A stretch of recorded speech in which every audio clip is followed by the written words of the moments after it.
भोजन मुझे दे दे, नहीं तो मेरी मृत्यु होने वाली है। उस भिखारी ने भी थोड़ा सा भोजन दिया, मानो तृप्ति मिली कुछ।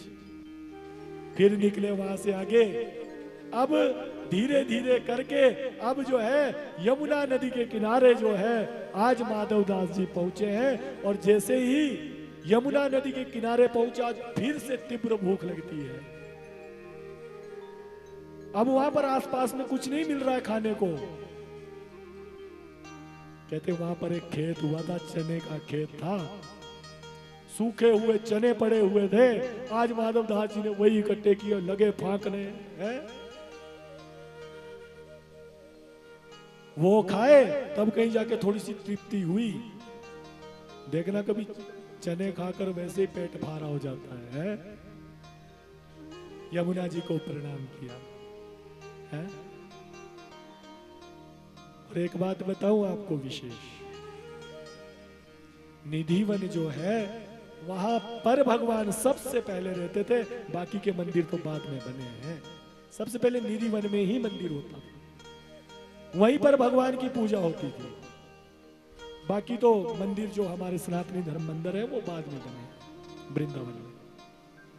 और आज माधवदास जो है यमुना को प्रणाम करते, जितने भी सनातन धर्म के मंदिर थे सबको प्रणाम करते हुए सीधे निधिवन वाले मंदिर में पहुंचे। आज जाके वहां पर इतनी ज्यादा भीड़ है कि लोगों की रस्सी खत्म नहीं हो रही है, भगवान के दर्शन कर करके है। माधवदास जी सबसे पीछे हो रहे हैं कि चलो दर्शन हो जाएगा। कहते सब बैठे हुए हैं अपनी अपनी जगह पर, थोड़ा थोड़ा खिसक रहे हैं आगे आगे है। उतने में पुजारी अंदर से आता है और जोर से चिल्लाता है, कहते माधवदास है यहां पर कोई बैठा हुआ। पहले तो माधवदास चुप रहा, पीछे दबा हुआ। कहते और होगा कोई, मैं तो अभी अभी पहुंचा हूं, पीछे ही हूं खड़ा है। फिर से पुजारी ने कहा, कहते माधवदास का कोई आदमी है तो भाई हाथ खड़ा कर दो। अब जब किसी ने नहीं किया तो माधवदास ने कर दिया खड़ा। कहते महाराज मैं हूं। कहते तुम जगन्नाथ से आए हो?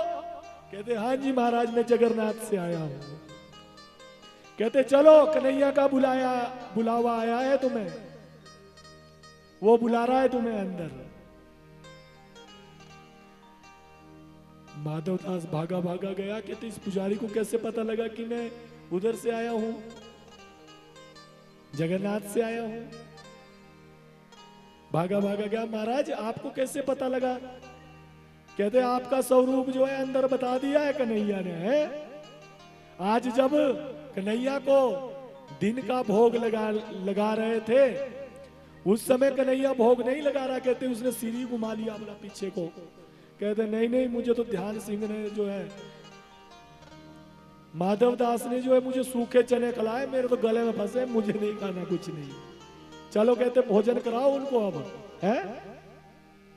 तब महसूस हुआ कि वो जगन्नाथ तो मेरे साथ ही साथ चला हुआ है, तभी मुझे इतनी तीव्र भूख लग रही है? तभी मुझे इतनी तीव्र भूख लग रही है। आज माधवदास जो है वो बांके बिहारी के पास जाता है। कहते मैंने तुम्हें मना की थी कि साथ मत चलना, तुम क्यों आए? कहते मैं तेरे बिना नहीं रह सकता। मानो कन्हैया का भाव ऐसा है। हम गाते हैं जहां ले चलोगे वहीं हम चलेंगे, है ना?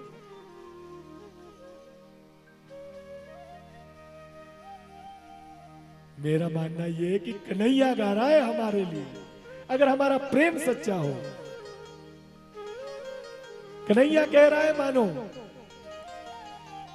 जहां ले चलोगे वही मैं चलूंगा, जहां नाथ रख दोगे खुशी से रहूंगा। कन्हैया मानो अपने भक्त के लिए कह रहा हो। आइए जरा 2 मिनट हरि नाम संकीर्तन करें।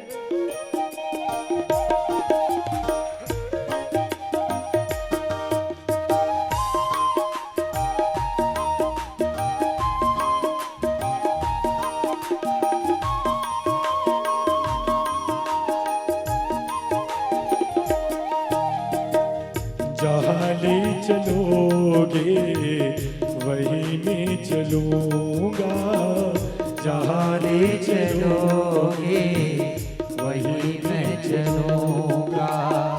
जहाँ नाथ रख दोगे, जहाँ नाथ रख दोगे वहीं मैं रहूंगा, जहाँ ले चलोगे वहीं मैं चलूंगा। ले चलोगे वहीं मैं चलूंगा। सभी जरा भाव से, भाव देखो इस भजन का कि वो कन्हैया हमारे से क्या कहना चाहता है।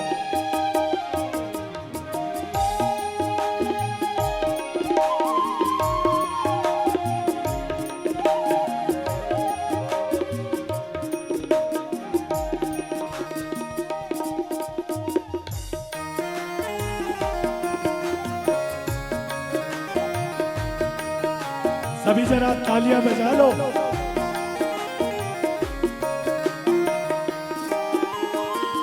ये जीवन समर्पित चरण में तुम्हारे, तुम्ही मेरे सर्वस्व, तुम्ही प्राण प्यारे।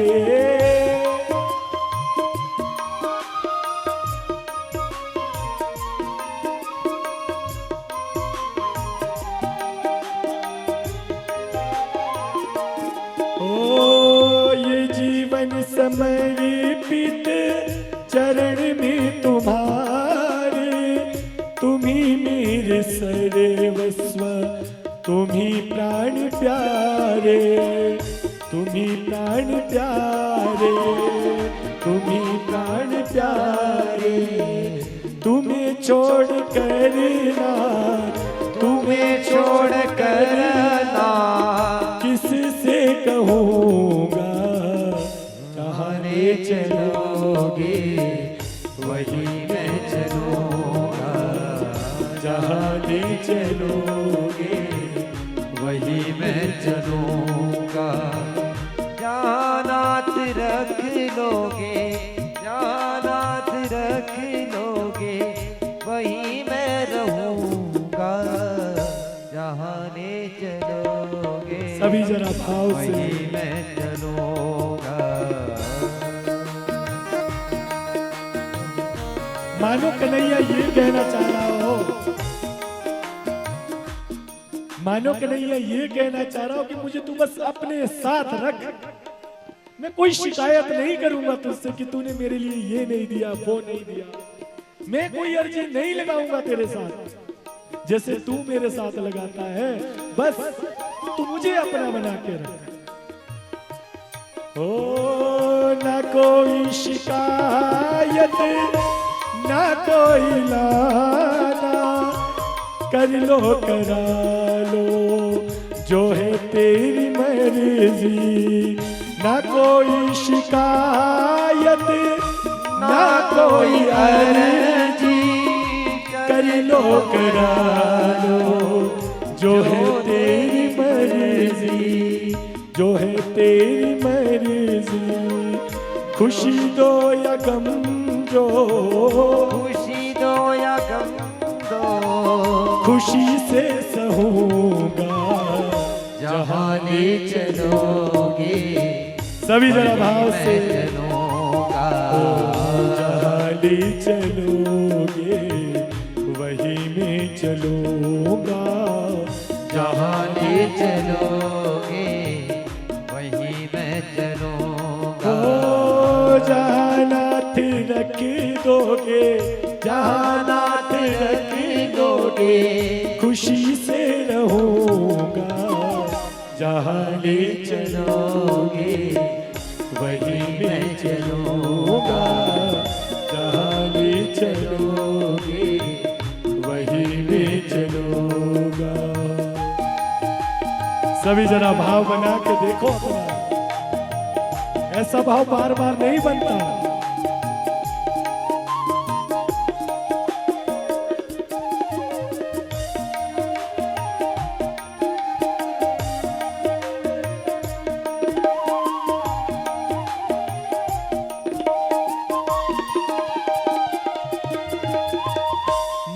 कन्हैया तो हमारे से ये कह रहा है कि मुझे साथ में रख। ये सब की व्यवस्था बना इसने पहले ही बनाई है?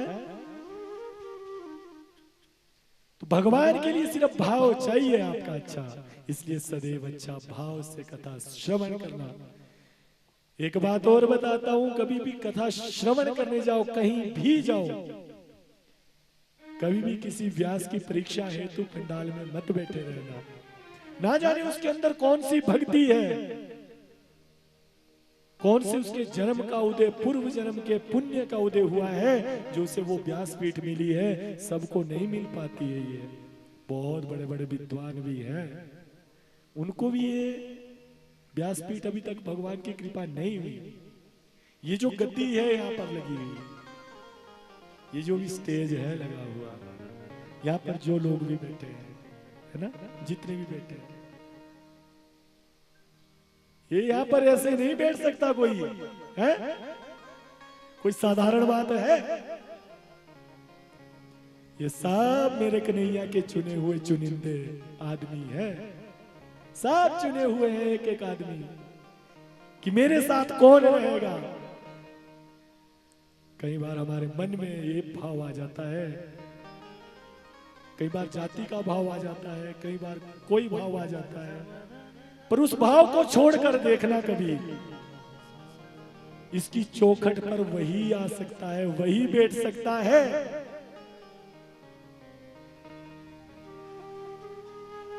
जिसको इसने चुना है। ऐसे नहीं आ सकता। कई लोग देखना, आपके गांव में भी देखना, वो कथा ही श्रवण नहीं कर पाएंगे, घर में चाहे लंबे पड़े हुए ऐसे आराम से, क्योंकि उनके भाग्य में है ही नहीं। वो कैसे श्रवण कर ले? और जिसके भाग्य में है उसको अगर गहरी नींद भी आएगी तो मेरा कन्हैया लट्ठी के साथ उठाएगा, चल मेरी कथा लगी है वहां पर। आदमी बहुत बहाने बनाएगा, महाराज अब तो बस भी छूट गई, अब कैसे जाऊं? कन्हैया बोलता है तू सड़क में तो पहुंच, उससे पहले गाड़ी का प्रबंध मैं करके दूंगा। मानो वो चाहता है कि ये आदमी यहां पर बैठे हैं, हम तुम इसमें कुछ नहीं कर सकते। ये हमारे बीच में बल्लू भाई है, बांसुरी वाले हैं, बहुत दूर से ठियोग से। तो देखो इनकी बांसुरी आप साहब ने सुनी है, अच्छी लगती है कि नहीं लगती? इसको अच्छी लगती, जरा हाथ उठा लो। सबको लगती है भाई, लगे भी क्यों ना। मेरा कन्हैया भी बांसुरी वाला है और बल्लू भाई भी बांसुरी वाला है? तो पिछली कथा में ये यहाँ पर नहीं उपस्थित हो पाए कि उनके पास पहले से ही बुकिंग थी, नहीं आ पाए। ये सोच रहे हैं कि मेरे पहले से बुकिंग पर कन्हैया ही नहीं चाहता था कि ये यहाँ पर आए। इस बार भगवान चाहता था कि ये आए, या ये जो लोग बैठे हुए सब की इच्छा भगवान के ऊपर डिपेंड करती है। जिसने जिसको लिखा हुआ है उसको वो मिलना है ना। तो कभी भी परीक्षा के नाते कभी भी पंडाल में बैठना नहीं चाहिए। खाली घड़ा जो होता है उसमें आप जल डाल सकते हो, परंतु जो पहले से भरा हुआ उसमें कुछ नहीं पड़ सकता, है ना। ध्यान रखना, श्रवण कथा जब करो तो ऐसा करो कि हमें कुछ नहीं आता है, कुछ नहीं आता है। विद्वान बहुत है, मैं नहीं कहता, विद्वान बहुत अच्छे अच्छे सुंदर कथावाचक है, परंतु जब तक आपका भाव कथा में नहीं है, जितना मर्जी विद्वान आ जाए, आपका भाव नहीं बनेगा तो नहीं बन रहा है, उसका कोई फायदा नहीं है। ये मजाक मजाक में भेजे थे सब संत, कहते संत ऐसे ही घूमते रहते हैं, आजा मिलके घर में भेज दो, पिटाई हो जाएगी उनकी वहां पर जाकर, है। परंतु आशीर्वाद मिल गया संत का। नारायण नाम रखने से जो है कौन तर गया, अजामिल तर गया कहते हैं। तो नाम में इतनी ज्यादा शक्ति है, और कभी मजाक मजाक में किया हुआ भजन भी जो है वो फलदायक हो जाता है। माधव राय जी की एक बड़ी सुंदर कथा आती है, कहते माधव राय जी का मंदिर है, एक बड़ा सुंदर महल है माधव राय जी का।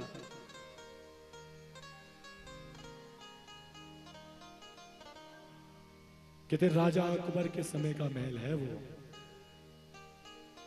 कहते राजा अकबर के महल में जब सारे जनता बैठती थी तो कहते रेणु बाई वेश्या जो है वो नृत्य किया करती थी। कहते उनकी एक संतान हुई जिसका बेटी जो थी वो उसका रेणुबाई नाम रखा गया आगे उस बेटी का। वो वेश्या नहीं थी वैसे, पर मां वेश्या थी इसलिए उसके साथ भी वेश्या का नाम जोड़ दिया गया था। कहते एक बार बड़े सुंदर महल में रहती है ये रेणुबाई।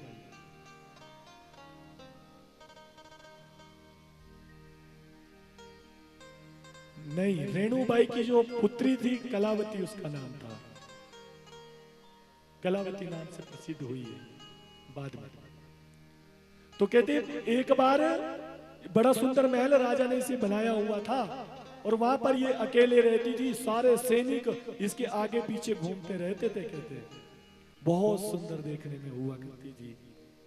कहते एक बार कोई जो है संत जो है वो भ्रमण करने के लिए निकला उस गांव में आया जिसमें वो रहती थी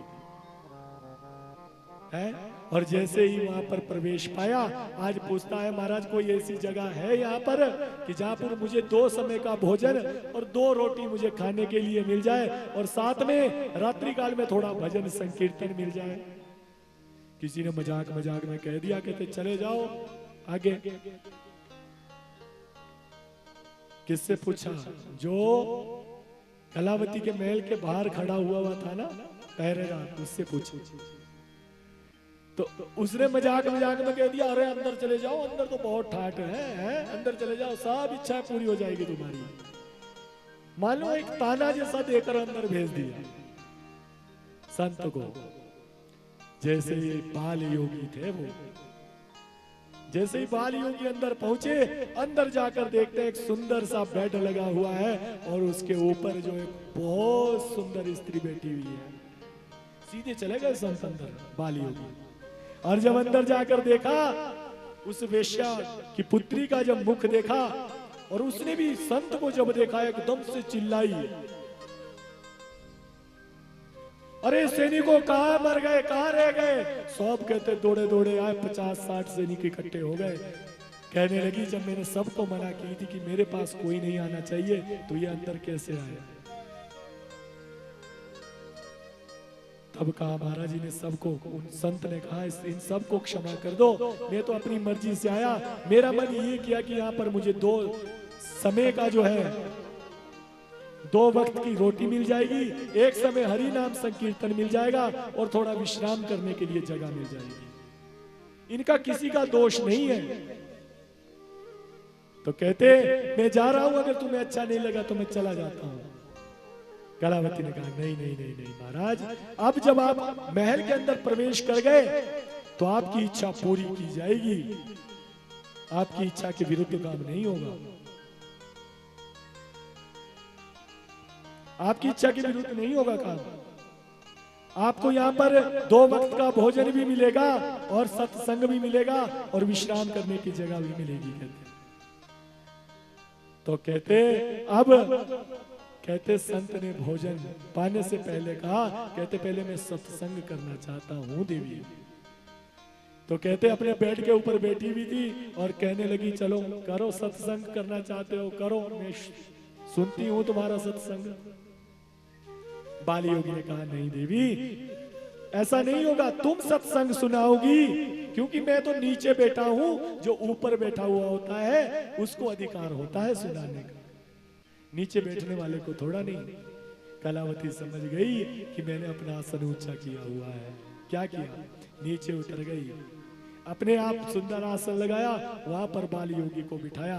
कहते महाराज सुनाइए सत्संग। बड़ा सुंदर सत्संग चला, ऐसा सत्संग चला कहते 7 दिन बीत गए सत्संग चलते हुए।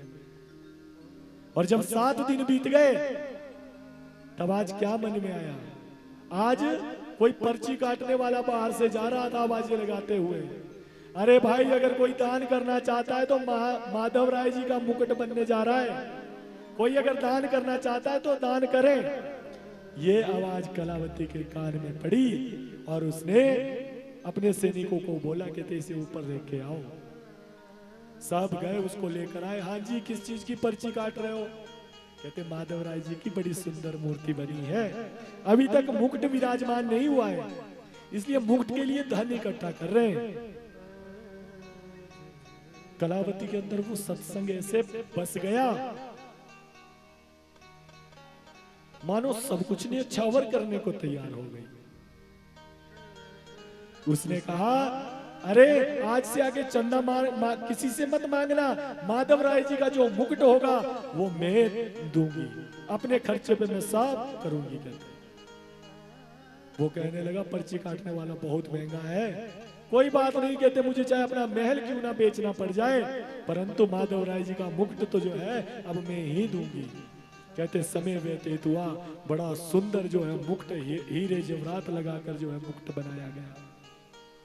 और आज माधव राय जी को वो मुकुट चढ़ाने की बारी आई। 21 दिन लग गए इस कार्य में। और आज उस वेश्या की पुत्री ने किसको वो मुकुट दिया? बाल योगी को दिया। महाराज ये लीजिए मुकुट और पहना दीजिए माधव राय जी को मेरी तरफ से, हीरो से जड़ा हुआ ये मुकुट। बाल योगी जी मुकर गए, नहीं देवी तूने अपने सर्वस्व दान कर दिया इस मुकुट के लिए, अब मेरी इच्छा है कि तू अपने हाथों से ये मुकुट भगवान माधव राय जी को डलवाएगी। है वो लगी कहने महाराज हम मुझे तो कोई नहीं मानता, मुझे तो मंदिर में प्रवेश करना भी वर्जित है मेरे लिए। तो सब ब्राह्मणों ने मना की है कि एक वेश्या की पुत्री है, इसलिए इसे कोई अधिकार नहीं है मंदिर में आने का। बाल योगी ने कहा अगर मुकुट माधव राय जी को चढ़ना है तो तेरे हाथों से चढ़ेगा, नहीं तो मुकुट ही नहीं चढ़ेगा। है आज लेकर चले कलावती को साथ में। और जैसे जैसे मंदिरों की तरफ बढ़ने लगे, सभी पंडित सभी ब्राह्मण जो है वो तलवारें मयानों से निकाल ली।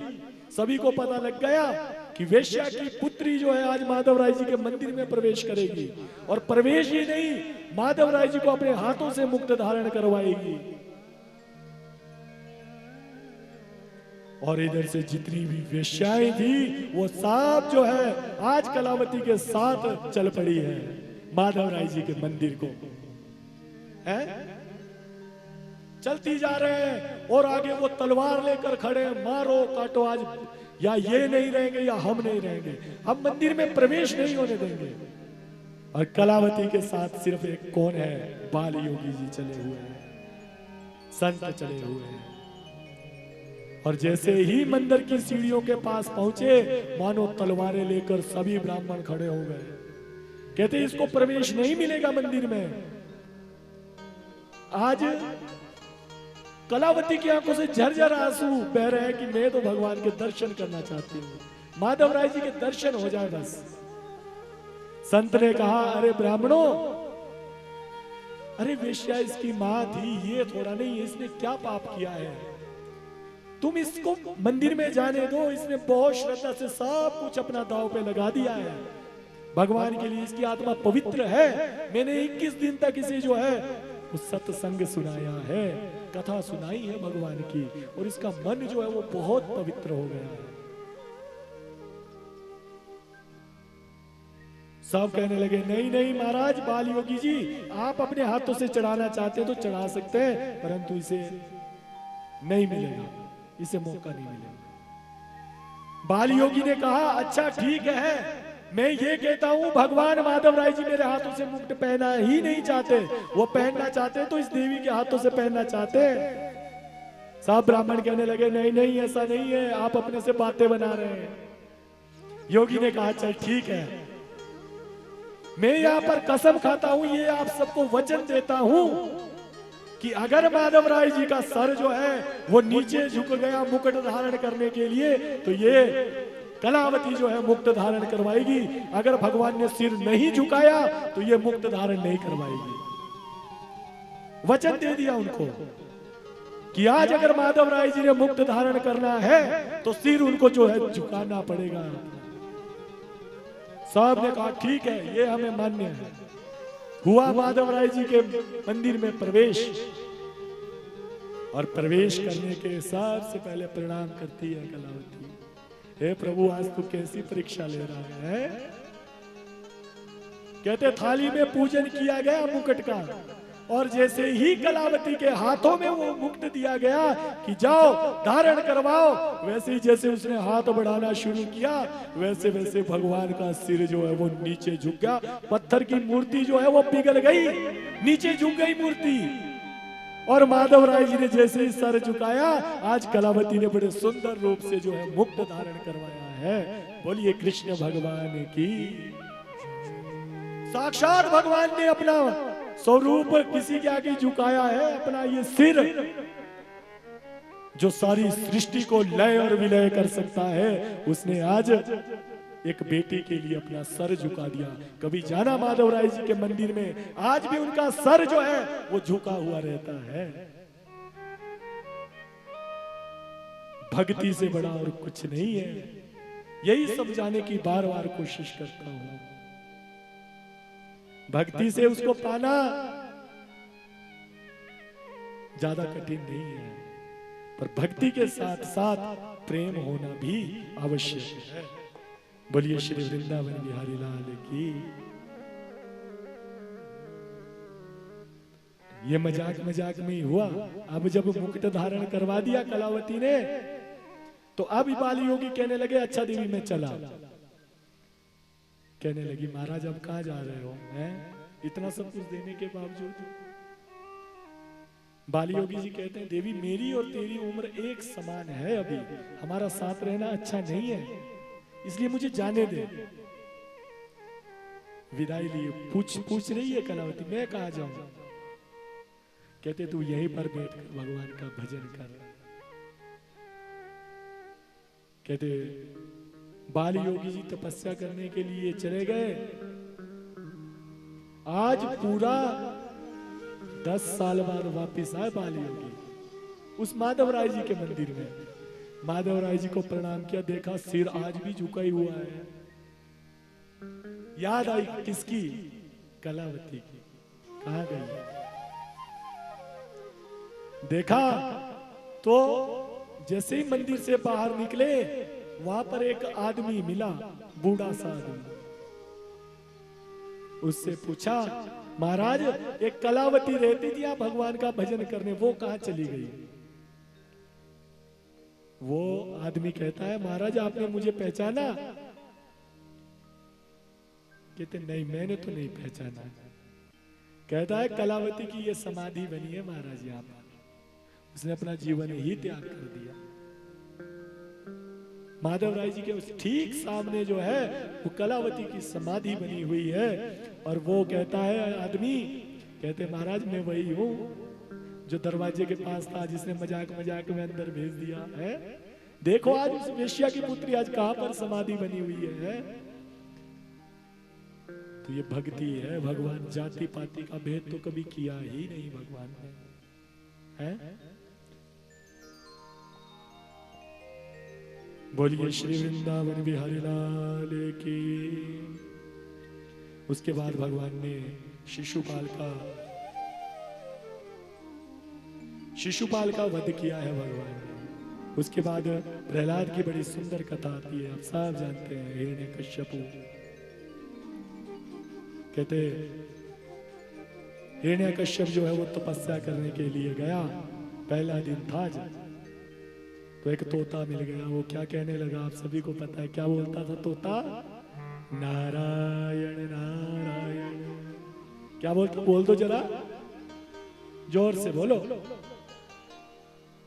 पत्थर मारा तोते को, भाग जाए यहां से, है? फिर से तपस्या में विलीन होने लगा। फिर से आ गया तोता, क्या बोल गया? नारायण नारायण। भागा भागा घर गया। आज का दिन ही अच्छा नहीं है। कयादू ने 108 बार हरि नाम संकीर्तन करवा दिया। फिर से गया तपस्या करने के लिए। उधर कयादू के एक पुत्र पैदा हुआ जो नारद जी की कुटिया में पैदा। नारद जी ने अच्छा उपदेश जो है उस बच्चे को दिया है। उसका नाम क्या रखा गया? प्रहलाद रखा गया। उधर हिरण्यकश्यपों की पूजा पूर्ण हुई। वरदान मांगे कि मेरी मृत्यु ना हो, आकाश में आप सब जानते हैं। तो भगवान ने नरसिंह रूप धारण करके जो है हिरण्यकश्यप का जो है वध किया है। बोलिए श्री वृंदावन बिहारी लाल की। तो आज की कथा को हम यहीं पर विश्राम देंगे क्योंकि समय हो चुका है, अब ज्यादा आज्ञा नहीं दे रहा है। और कल का समय आपको पता है, कल कौन सा दिन है? कल क्या होगा?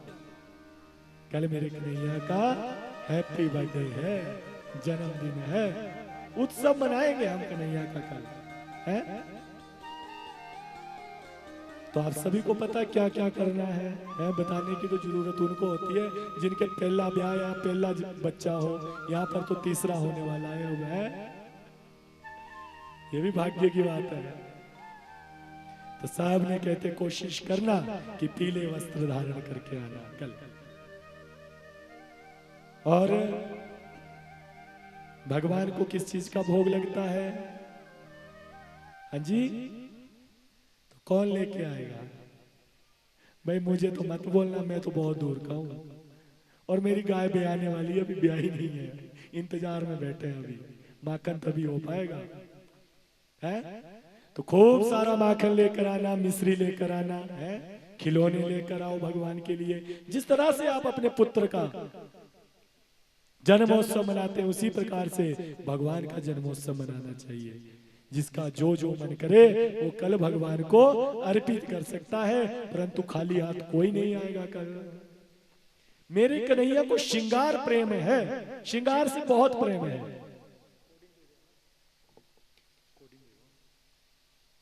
श्रृंगार से बहुत प्रेम है भगवान को है।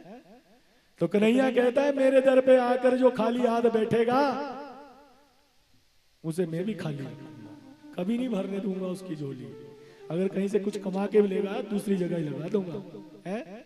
इसलिए खाली हाथ नहीं आना है। अगर कुछ नहीं मिल रहा है पुष्प लेकर आओ, पुष्प नहीं मिल रहे दुर्वा लेकर आओ है, पर खाली हाथ से नहीं आना। भगवान को जो मर्जी पत्ते अर्पित कर दो, घास अर्पित कर दो, फूल अर्पित कर दो, जल अर्पित कर दो, पर कुछ ना कुछ कल के दिन में अवश्य अर्पित करना चाहिए। कल के दिन का विशेष महत्व होता है, तब कह रहा हूं